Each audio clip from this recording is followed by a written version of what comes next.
on the traditional way of understanding of how we receive the Torah on Mount Sinai.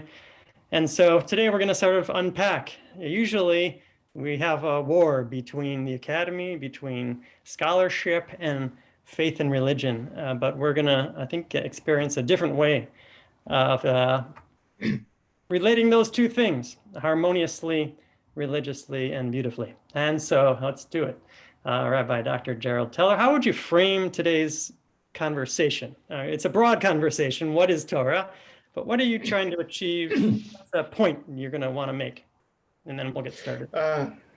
Okay, so I think the major issue which I think many of us face who are interested in the Torah and live a life in accordance accordance with the dictates of the Torah, and at the same time we're a part of the Western world. That is, in terms of science, in terms of academic scholarship, in terms of what's happening in the world of, as example, archaeology and other fields in the humanities. And then the question is, how can we actually mesh these two worlds? That is the world of Torah, that is living a life which is consistent with the demands of Torah, and on the other hand, realizing that perhaps there are numbers of questions that we have when we begin to deal with the Torah itself. And so the question is, how do we live in these two worlds? And that's what I thought I try to deal with in this week's podcast, to really deal with this issue of how do we live in two worlds. Beautiful. And just a little personal insight before we dive in, which is thank you for challenging us with that question throughout the years. I have vivid memories of sitting at the Pesach table discussing the historicity of the Exodus. And we, of course, went to Orthodox day schools, so we were kind of bought into the hook, line, and sinker. And you would challenge us to say, what if it didn't happen? What if it didn't happen that way? What difference would it make, right? And so offering us that challenge. And so thank you for that. And I'm glad to share that challenge that you raise and that really motivates you in your life and your faith with us. So let's do it.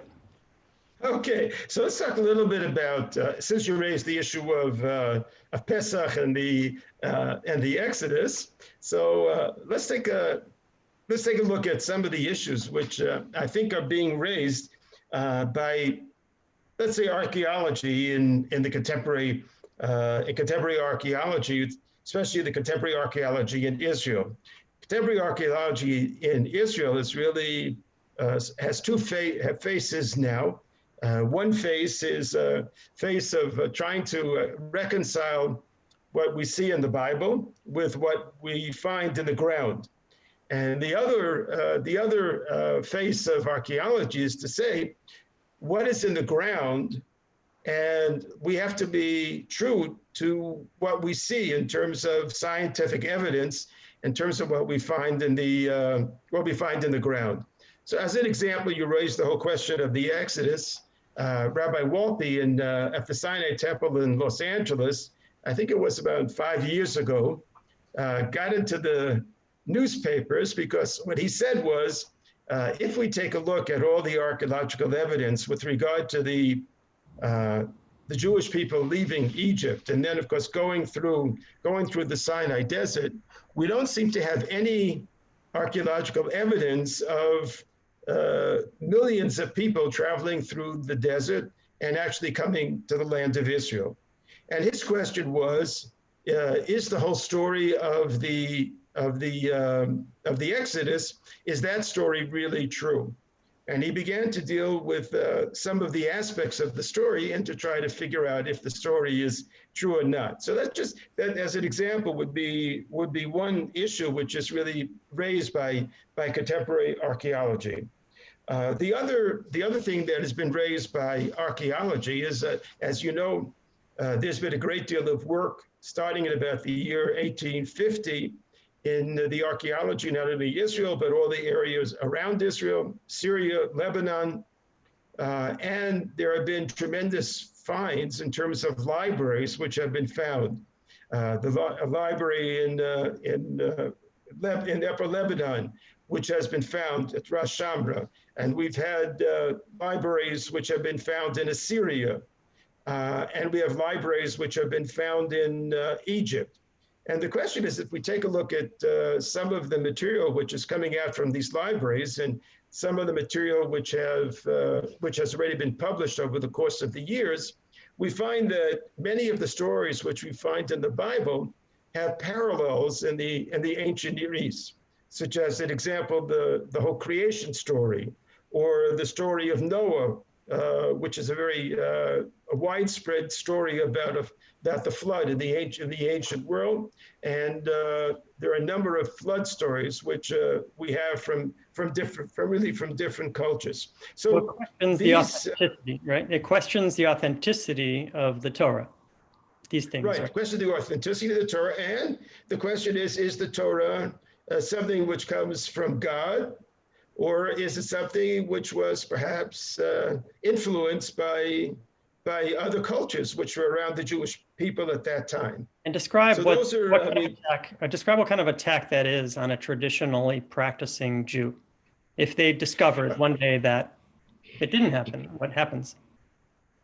So that's the question. Are we, when we talk about the Bible as being true, are we saying that it is scientifically true? That is it, or does it really bespeak a truth which is underneath it? Or on the other end, is it true in a very different sense? Is it speaking what we would call, in a more colloquial sense, is it talking truths, right? Is it talking things which are important? And these facts are serious attacks on traditional faith. Right.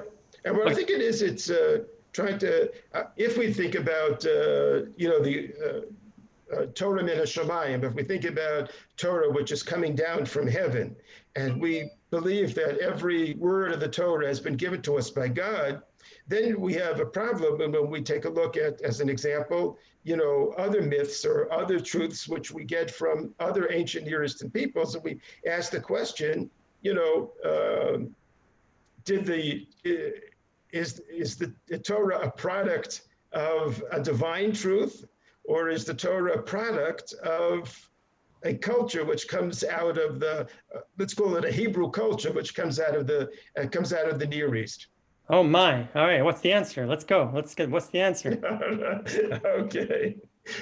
So since we're not the first ones to deal with this issue, right, and the issue has been dealt with in a number of different ways, so let's take a look at the first one that really began to take a look at it seriously is an Israeli scholar by the name of Kaufman, who began to take a look at the different myths which we have in the ancient world, which are the same kind of myths that we have in the Bible. So I'll give you just two examples of what Kaufman was speaking about.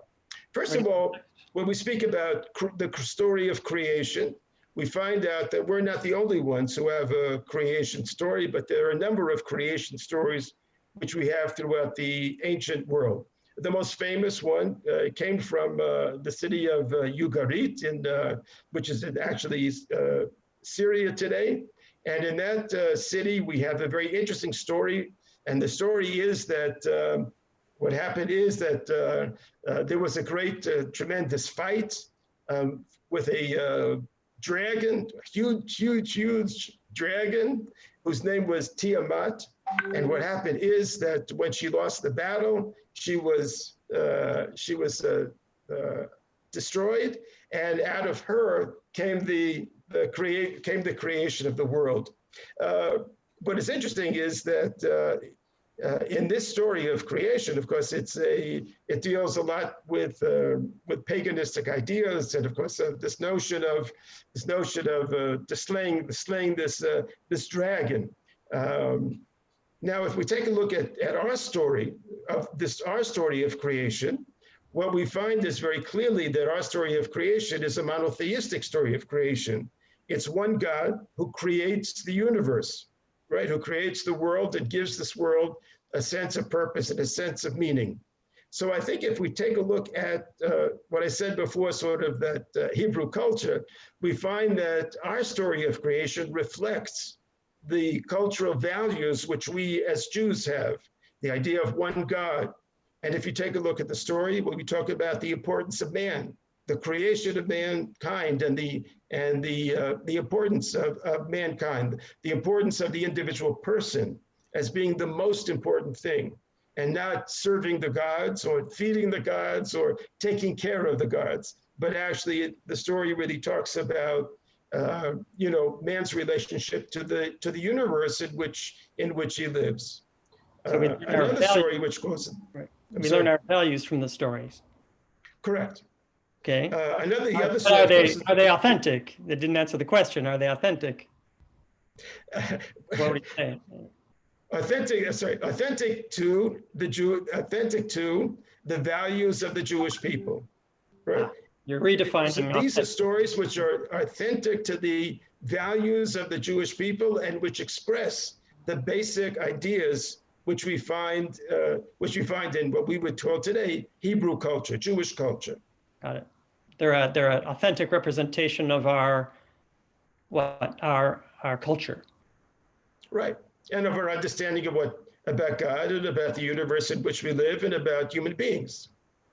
Okay, so that's I'll give you another example. Just another quick example. The other quick example, of course, is the story of Noah. And then we also have another story of Noah called Utnapishtim, his name was. And again, he's saved. But the reason that he is saved in that flood story is because that the gods need somebody to take care of them and to feed them and to make sure that they were okay. And versus our story, right? The story which we have, which is the story of a person who was saved because he's a moral individual, right? He's the moral man. He's a tzaddik bedorotav, right? He was the righteous man in his generation, and that's why he's saved. And then when he comes what he does is that he takes care of the world in which he finds himself, right? He's able to take care of the animals, and he's able to save the world and to make sure that the world will be repopulated once again. So when we learn these stories, we discover who we are, we discover what God wants of us. But did they happen? Right. Did they happen?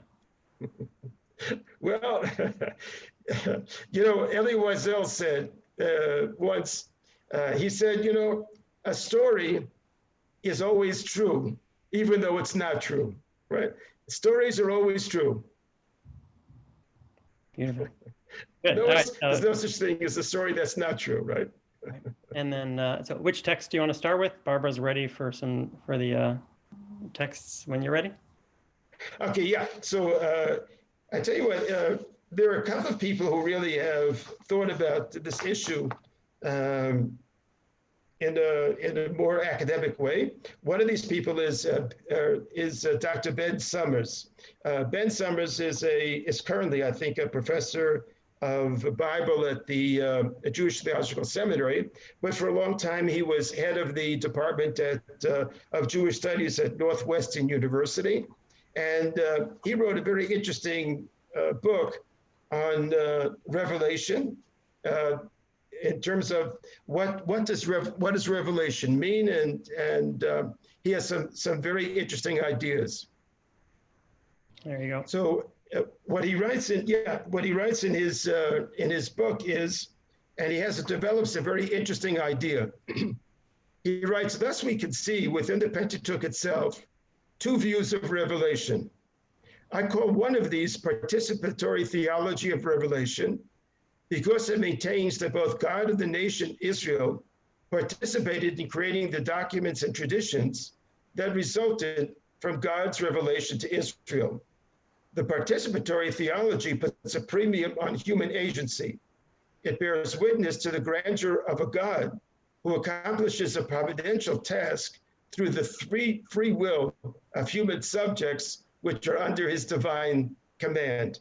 So if we take a look at at Ben Summers' idea of a participatory theology of revelation, what he says is that the Bible is really a product of man and God together. That is, it's a product of the human being and God who share together in revelation, and it's giving God turns to man, and man turns to God, and out of that relationship between the turning of man to God and God to man comes the Torah, and so that Ben Summers follows in the tradition as an example of Abraham Joshua Heschel, who also felt the same way, that the Bible is a combination of man and God, but that it's too difficult really to try to figure out what strands are God and what strands are man. Ben has an interesting idea, and what he says was, if we go back to chapter 19 in the book of Exodus, you'll find that just before the giving of the 10 Commandments, there's a very interesting section there, and that's where he bases himself on. And what he says was, if we take a look at that, the verse there, the verse says that Moshe spoke, Moshe yidaber, ve'elokim yanenu b'kol. Moshe spoke, and God responded to the voice of Moshe. God responded to the voice of Moshe. And that, I think, is what he means by this participatory theology of revelation, which is to say that we have man and God, and that there is as God turns to man and man turns to God, the product of that turning is really the Torah itself. And the Torah is a product of the human and divine encounter. How does that relate to the concept of authenticity or genuine historicity? Because the authenticity actually comes, if we think about a participatory theology, and this is what Brettler is going to speak about soon, is that it is the community of believers, the community of participants. They are the ones who give authenticity to the Torah itself. It is through the community is the one who actually gives the authenticity to the Torah. So the question isn't, is it authentic? Is, do you invest authenticity in it? Well, Jonathan Sacks, Rabbi Lord Dr. Jonathan Sacks, who just unfortunately just passed away recently, was a great, wonderful scholar. He gave a lecture recently on Torah min hashamayim. Does the Torah come from God? And he dealt with a lot of the issues which we're dealing with. There's another issue which he started to deal with, which is the issue of science. Maybe we'll get to that as we begin to look at some of the other things. But in there, when he talked about Torah min hashamayim, he changes the words a little bit. And instead of saying Torah min hashamayim, he talks about Shemayim min haTorah. Shemayim min haTorah. That is, instead of talking about the Torah which comes from heaven, it's the heaven which we see in the Torah itself.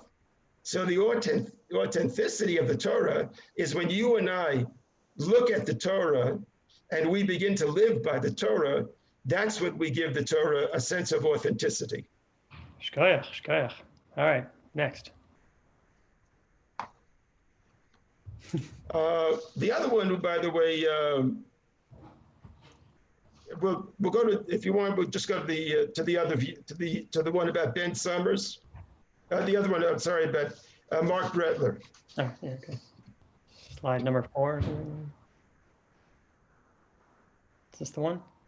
Oh, no, that's still Summers, yeah. Keep going. Brettler. Okay. There we go. The other one who was a really interesting scholar, his name is Mark Brettler. Mark Brettler is I think now he's a professor emeritus at Brandeis University, a very interesting Orthodox scholar who does a lot of work in Bible criticism, has a number of books about biblical criticism, and is a very interesting scholar. He's very tied into a lot of things that happen here in Israel, and especially in Pardes, by the way. He and his family endowed a lecture each year at Pardes, which is a really wonderful series, which if those of you want to go on the internet and you look under Pardes, you'll find many of the lectures that he and people that he's invited to give at the Pardes Institute. He has another very interesting idea when he talks about this notion of authenticity. He doesn't speak about what we call today participatory authenticity, but he talks about that the Torah is a source book, and we want to create a textbook out of a source book. And take a look what he's trying to say. And then we'll deal with some of the issues that come out of it. He's saying source books are multi-perspectives and thus offer a suitable image for the Bible as a complex anthology reflecting different interests, time periods, geographical setting, classes, and perhaps gender. But it's very hard to give a source book authority precisely because it's multivocal rather than univocal. So let's take a look just at the beginning of what he's trying to say. If we take a look at the Torah, then what we find is that the Torah begins. Let's say we'll begin with the story of Avraham. If we begin with the story of Avraham, we could date the story of Avraham anywhere between the year 2000 and 1800 before the Common Era, based on what was happening in the city of Sumer, which is the city that he came from. And Avram lived, as an example, as we said, around the year 1800 before the Common Era. And as we go through the Tanakh and through as we begin to take a look at the Tanakh, we find, as an example, Moses. And if we try to date the Exodus from Egypt, we can date the Exodus from Egypt around the year 1200 before the Common Era. Okay. So what we're talking about is, in one way, a 600-year period of time, which is quite a large period of time. Not for Hashem. We're talking about moving from Mesopotamia, which is where Avram comes from, moving into the land of Israel, and then, of course, moving into Egyptian culture. So we're dealing with not only different time periods, but we're dealing with very different geographical locations and different cultures who have very different ideas about what's happening in the world. Different host cultures, yeah. So that we find that and then, of course, if you allow the Tanakh to continue on, we're starting at the year 1800 before the Common Era, and then we're going down to the year 586, right? But for a traditionalist, obviously, would say, well, that's Hashem. Hashem is beyond time. What's the problem, right? But you're dealing, as an example, with over 1,300 years, right? And different cultures, different periods, different influences. So the voices which speak differently. As an example, we know, that the voice of Abraham, who comes as a radical into the land of Israel, right, is different than the voice of, as an example, the voice of Isaac, right? Who's Isaac more passive, but a person who actually loves Israel, never leaves Israel, right? Okay. So the Torah is very much engaged in Israel, right? The Torah doesn't contain one central message. That's not the point of it. Okay. Right, and it reflects different time periods. You need the you need the rabbis to come later to focus the Torah and teach the Torah. I'm not just only the rabbis, even though, you know. How do you learn? We're going to take a look at what Brettler has to say, and Brettler's not so clear that it's only the rabbinic tradition. So I'm asking Brettler. So he says, Yeah. but Brettler says, but it's hard, if you take a look at it, at what Brettler's trying to say, but it's very hard to give a source book authority because precisely it's a multivocal rather than a univocal text, right? We find as an example in the Torah, we have some things which are contradictory, things which happen, which don't always, we can't always make sense of it in a very clear way. Thus, I suggest that whether people realize it or not, by ignoring certain passages and highlighting others, they create a textbook Bible out of the source book Bible. Most people don't do this by explicitly whiting out large sections of the text. Instead, they effectively white out passages by treating some as if they were written in a minuscule, impossible to read 3-point font, while others are written in a large 36-point font, which is bold type. Thus, nothing is excised from the source book. It's still all there, since the Bible cannot be changed, but only certain parts are readable and thus intelligible and truly authoritative. And who gives the authoritative sense? It's the people of Israel who live the text, and they're the ones who give it a sense of authority. Okay. Did you ever think about it for a second? I mean, in terms of our davening, right? The central piece of our davening, both in the morning and in the evening, is the Shema, and the rabbis have chosen out the Shema as being the central portion of the davening because they feel that this was the central portion of the Torah. So this would be not only in 36-point type, but this may be in 72-point type, right? The Shema would be in 72-point type. Right. And we're careful when we read the Shema. Right. And the rabbis also added 3 other sections which we read the Shema.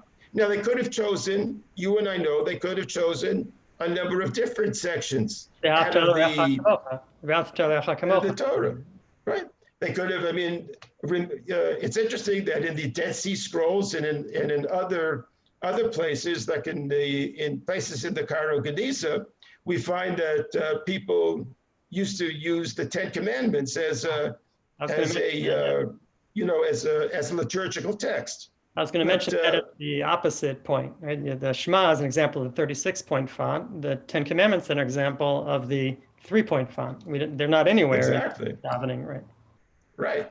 But no, it's hard to, when you say name the Ten Commandments, it's hard for most Jews to do so because they're just not part of our liturgy, right? And so there you go. So who does it? So who gives it authority? Who gives the Torah authority? So the Torah is given authority by the living community who lives by the Torah.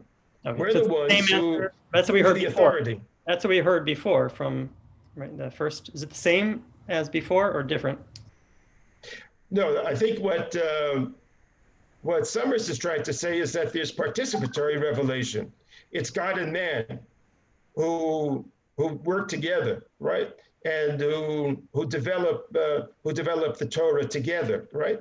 And Brettler's idea is that we have the wonderful breath of the Torah, whether given to us by God, or God and men, it really doesn't matter. But according to him, it's the living community which chooses out of that Torah those things which are important to that community at any point in the life of the living Jewish community.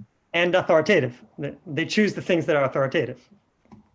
They choose and those things become authoritative. Thank you. The source book becomes a textbook, right? When things become a textbook in a certain sense, when it winds up in the prayer book, then it becomes authoritative, right? Becomes authentic. All right, next. What's next? All right, so the other major question I think which we have is, of course, the question of science, and we may call it the whole question of science and religion, right? Which is, as we take a look at the Torah, the Torah doesn't, is really not scientifically true, right? It seems as if the Torah, in many ways, is, doesn't really speak a scientific truth. Talking snake. What? Talking snake is my example. What does that mean? Yes, Oh, the donkey snake. Yeah. I'm sorry, you're right. Or Bill and Stunky, right? Donkey talk, yeah. But if we take a look as an example at the story of creation, that the story of creation is a very beautiful story. Actually, there are two stories of creation, two very beautiful stories of creation. But yet, when we put that story of creation and we put it to the test of science, we sort of know that the world certainly wasn't created in a period of 7 days, nor even 7 eons, or whatever we want to talk about it, but that the world was not created in the way the Bible has talked about it. We now have a number of, when we sent men up in space, we learned that, of course, things are very different than the story which we find in the Torah. So the question is there any relationship between the stories which we find in the Torah and science, right? Now, there is if we take a look at the Torah itself, by the way, there are certain issues which begin to emerge, which may call proto-science. Because if you look at the way the world is created according to the Torah, we find that we start with the elements of the world. We start with water, we start with land, right? We start with heaven, we start with earth. And then, of course, we move to the animal world. And then ultimately we move to man. So there is this sort of evolutionary system which the Torah speaks about. But again, I mean, it's not sort of a scientific story. So the question is, how do we reconcile between the story of science and religion? We can talk about, of course, the Rambam in his classical work, the Moreh Nevuchim, says, look, guys, you're dealing with when you're dealing with law, there is no problem. The Torah tells us what to do, what not to do. The Torah tells us that we have to eat matzah on Pesach. You have to eat matzah on Pesach. The Torah tells you to eat not to eat forbidden animals. Then we don't eat forbidden animals. Those are truths that we can live by, and the law is the law. We have no question about the law as being a part of the authentic tradition. All the other aspects of the Bible, these are wonderful stories which have great meaning, and we'll talk about them in a minute. But they have great meaning, as we talked about the story of Noah, or we talked about other stories. These stories have great meaning for us and are really meaningful to this very day. We're still studying the Torah, by the way, even though all the other myths have gone by the wayside, right? Nobody studies the great myths of the Assyrian kings, or the myths of the Ugarites, or the myths of the Babylonians. But people still study the Torah, still study the traditions and the stories which we have. And so the Rambam in his commentary says, what you have to do is get underneath the story itself and try to figure out what the story is all about. And I think that's one of the ways in which we can take a look at it. One of the people who has been thinking about this for a long time, when he sort of takes what he says, science tries to explain the reality, right? That's what science tries to do.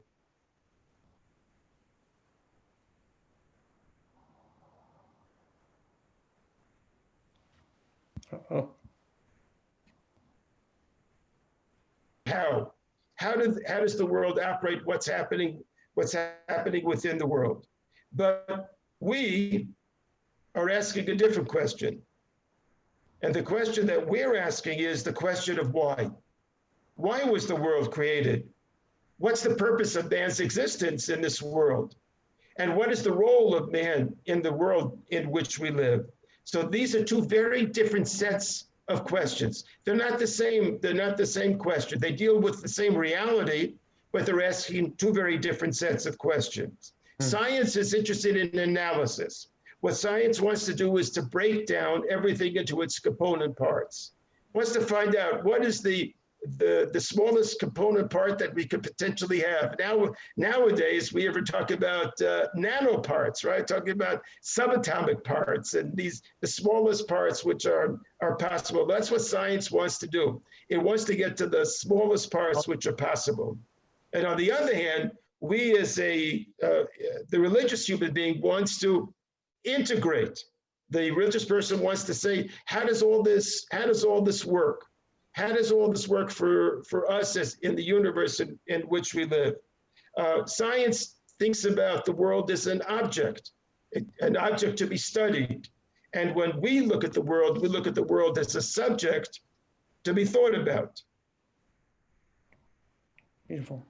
And where does that hashkafa come from? Is that Rambam or is that you? A combination? No, that's. I think it's. If we take a look at it, we certainly find that it's it's within the Jewish sources, whether it's the Rambam or Nachmanides also deals with some of these issues. But I think if we take a look at more of the modern scholars, people like Heschel, Jonathan Sachs, Soloveitchik.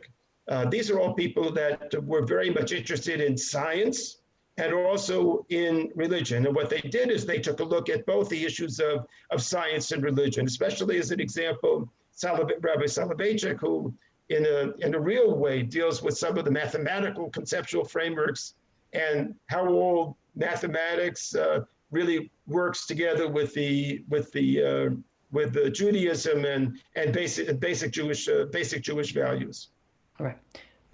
Good. I finished with the text, or is there more text? No, that's the only text that I have at this point. So thank you, Barbara. So Barbara can close out the PowerPoint. Thank you. And right. So the question, so how does this, so that's a beautiful framework. And so let's repeat it one more time. So repeat the framework, give us the central message. The central message, well, there are two messages which are, I think, coming out of it. One message coming out of it is that if we take a look at between science and religion, that we're dealing with two sets of questions. By having two sets of questions, we get two sets of answers. And I think that's really very clear. And I think we see it in a number of different ways. On the other hand, when we deal with the notion of whether the Torah is true, we have to really think about what do we mean by the word true? There is true and there are truths, right? There's true and false, right? And the question of the Bible, using the terms true and false to the Bible doesn't make very much sense. What makes sense when talking about the Bible is this notion of truths. That there are truths which come out of the stories of the Bible, and those truths are truths which we still grapple with in the world today. You know, we as Jews, as you know, read the Torah every year, and every year we see something new in the Torah which we never saw before, right? And that's because we bring to the Torah our own eyes, our own experience, our own lifestyle, and then I think this is the essence of learning Torah. The essence of learning Torah is opening your eyes and beginning to perceive the message which we find within the stories of the Torah. Beautiful. And just sort of a heat check, which is so it really doesn't matter. So what if you know beyond a shadow of a doubt that, I don't know, starting from the tribes of the Shoftim, that none of it happened. It's all fable and myth constructed. It really doesn't matter. Let me give us some insight into that. Well, I mean, I think you would, if, as an example, in terms of archaeology today, there really are two schools. One is the school that we have in the Hebrew University, the School of Archaeology. The other one is the school of we find at Tel Aviv University. The School of Tel Aviv University tries to say that maybe, I'll give an example, maybe David really didn't exist, or if he existed, he had a very small little kingdom in the area of Jerusalem, right? Had a nice house. But he didn't have very much, right? On the other hand, you have the school, which is in the Hebrew University, and also with the archaeologists at the city of David, or the excavations which we find there, they have a more expansive view that David really was a king who had a tremendous, David and Solomon had a huge influence over the territory, what we call Israel today. The question is, does it make a difference? The answer is no. I don't think it really makes wait a minute, a big before you get difference. there, hold on a second. Wait just a minute here. But it makes a difference to the archaeologists. They're really motivated. It makes a difference to the archaeologists, and of course, both sets of archaeologists read the archaeological stuff in their own way. But but when we get to the story of David and Solomon, right, and we get through all the stories of David, and we read his poetry, and we read his life story and all the things that he went through. I mean, that's what's more important than whether he lived, whether he had a small kingdom or he had a large kingdom. That doesn't really affect our understanding of David as a human being, as a person who's struggling with some of the issues which he had to struggle with, right? Let me clarify. So for you, as a person of faith, right, not so invested in archaeology, don't care. Simply don't care. Simply don't care. No, not that I don't care. I mean, I read archaeology, and I'm very, I pay a lot of attention to archaeology, and I pay very much attention to what's happening within the scientific world at this point. Are you invested in the outcome? And interested in the outcomes. But on the other hand, I said invested, not interested. No, I'm not invested. No, because I'm invested in the Torah as a living text. The Torah as a living text, which guides my life and which guides the life of the Jewish people. Beautiful. Shkoyach. Any questions? Yeah, you can open up for Q&A for a little bit if you want. Sure. So yeah, anybody challenged by that notion? Anybody want to? Yeah, I have a question. Yeah. Okay, so I tend to agree with Brettler about community giving authenticity, and about multivocal, the Tanakh being multivocal. Is there a boundary and a limit as to when it becomes too much? When, for example, Messianic Christians, or they call them Messianic Jews, that we basically say is over the boundary, over the border. Right. How do you get to that point? How do you establish that, and where does that fit in? All right, because I think, by the way, thank you very much. It's a very good question. When we deal with the community, actually, we really, in the current generation, we're dealing with communities, right, rather than community, right? But I think that even within the framework of the different communities which we're dealing with, that there are some authentic principles which guide us. So we had talked before about, as an example, the notion of Shema Yisrael Hashem Elokeinu Hashem Echad, right? That this notion of monotheism is a central principle of what we would call Hebrew culture, right? That this is one of the central principles. To have another God, who would partner with our God is not something which we could accept as a part of the authentic tradition. So that, I think, would be an idea which would be outside of the general framework of whatever the source book, if you want to put it, of the Bible would be. There are things that contradict the source. Right. Yeah. Thank you. And who determines that? I guess the community. Is leaders of the community. The community determines, right? Beautiful. Good. Yes, can I ask a question? But we've had so many of our Jewish history, differences among Jewish communities. I mean, Go ahead. we have the Khazars, we have I mean, so many thousands of years of history. We have so many different understandings of Torah that I don't know that you can, just because we live in a time where this particular group of people says that they believe that, Jesus was something and that doesn't agree with our general communication about it. I mean, it's hard to say.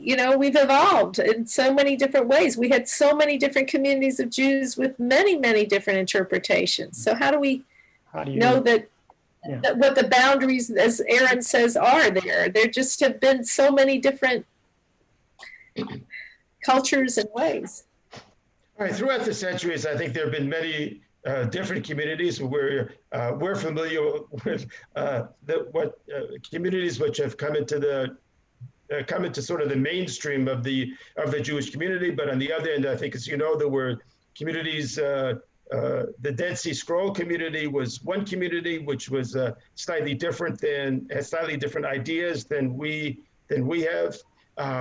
What you find, by the way, in terms of the authenticity of the community is that there are certain ideas which have continued throughout the centuries, and those have become the central ideas of the Jewish people.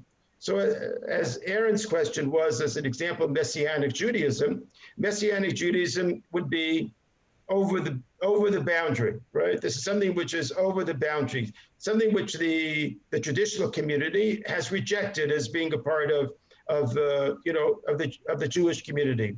And I think it's the problem that we have is that we have to sort of take a long range view of history.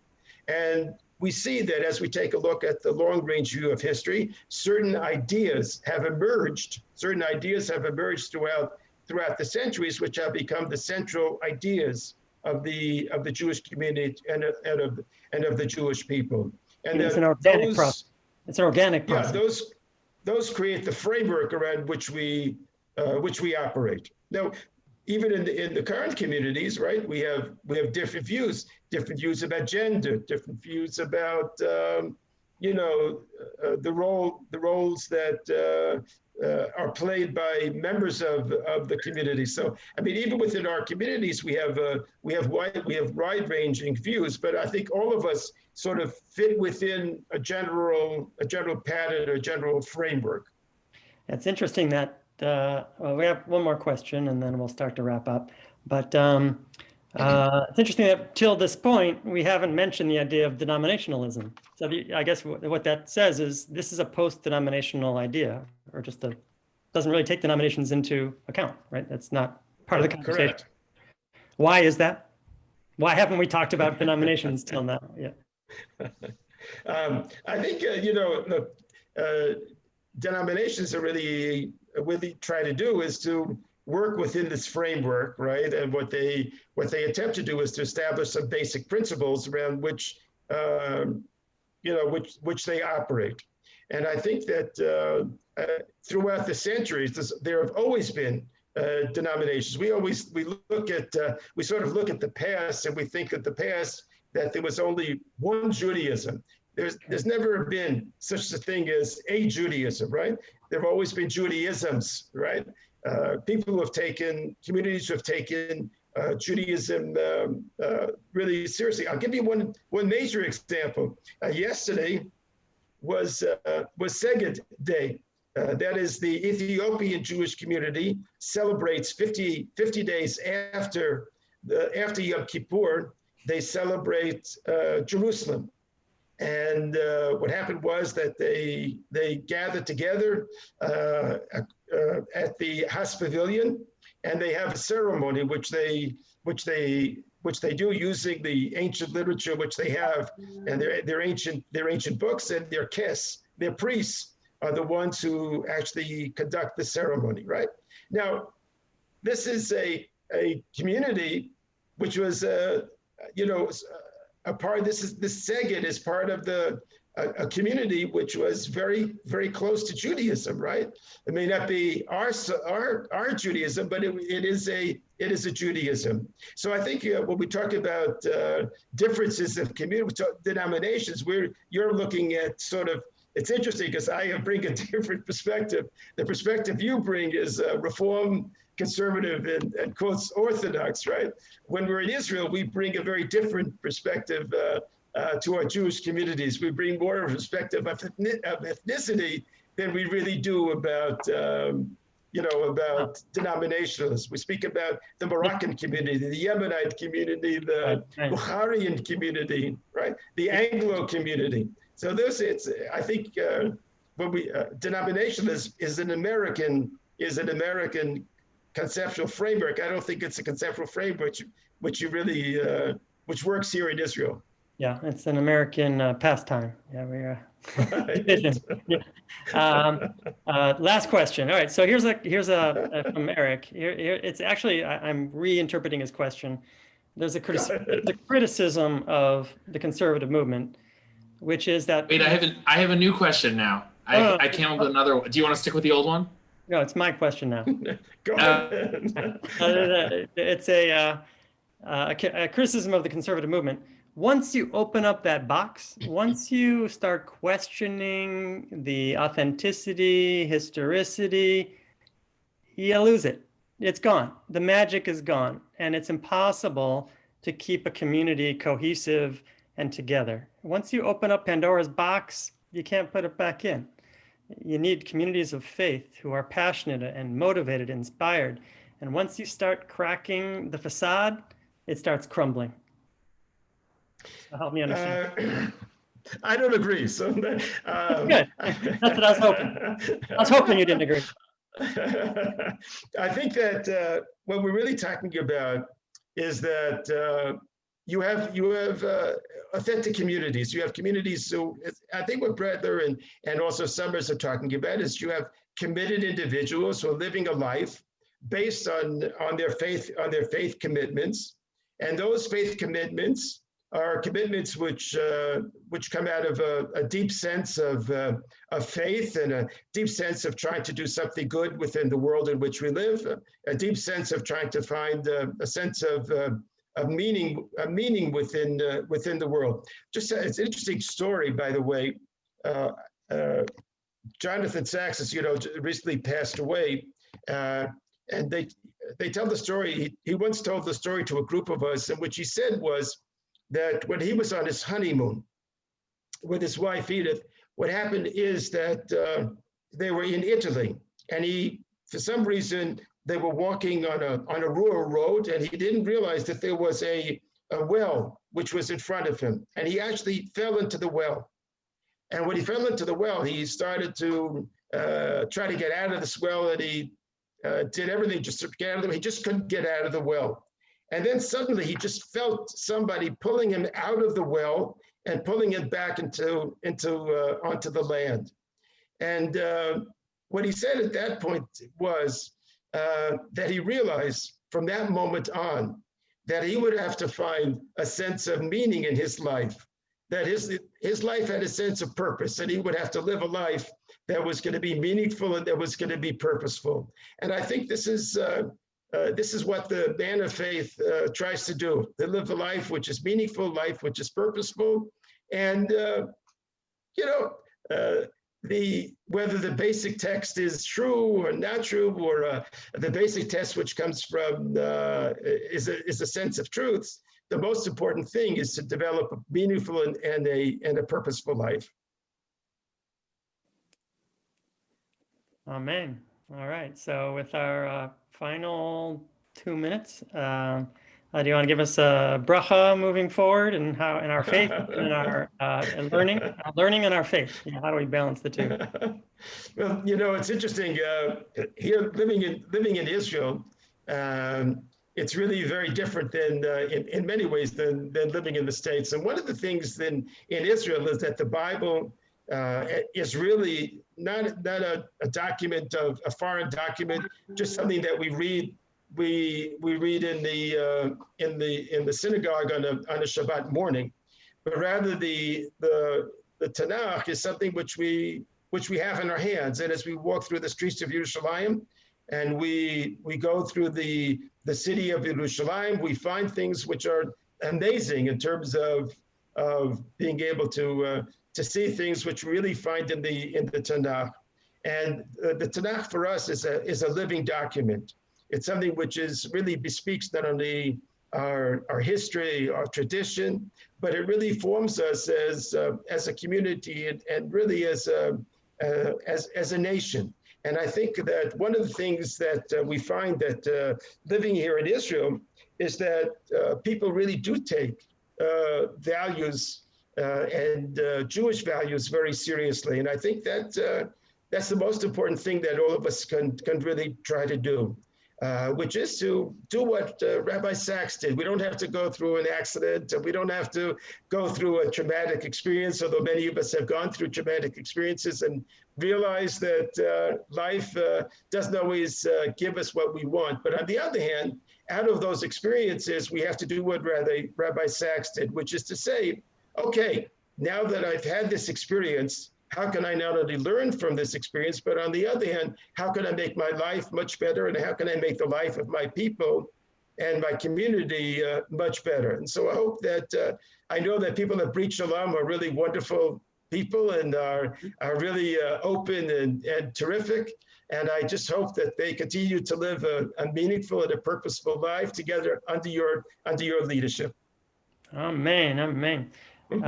Yeah, so I think what I'm hearing is, if I may, that you're more invested in the functionality of the Torah in its present tense and in its future than in its past. Right. Let's use the Torah. Beautiful. All right, thank you. So let's unmute everybody and say shalom and thank you. And shalom. Thank you, everybody. Have a nice day. Thank you. It's gorgeous. Have a nice evening. See you later, everybody. Who wrote the Bible? Yeah, who's that? Whose book is that? Bakasha. Yeah, there are some books on the subject to follow up. I don't know if you can hear me or whatever, but yeah. Okay. Yeah, I've been reading this book. I'm only that much through it, but it was recommended to me by a rabbi, my nephew's wife. Mm-hmm. And what your father said about the time period and the history and the culture of that time period, mm-hmm. for anybody who's interested more in that, is what a lot of this covers, about who wrote the Torah and when, and how it was affected by the history and the culture and what was going on at that time, at the different time period. Who's the author on the book? Richard Elliott Friedman, Friedman.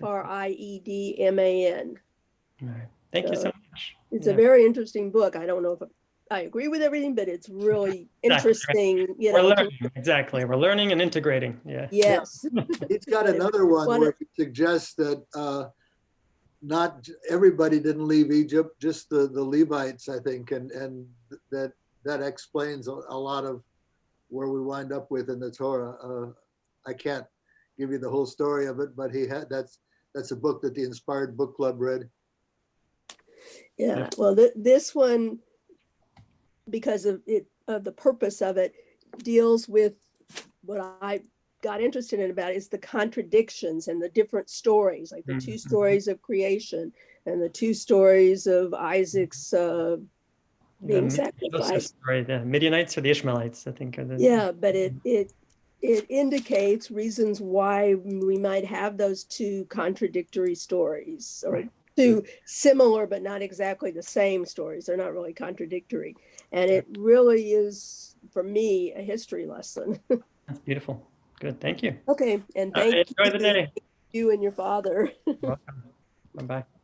Bye.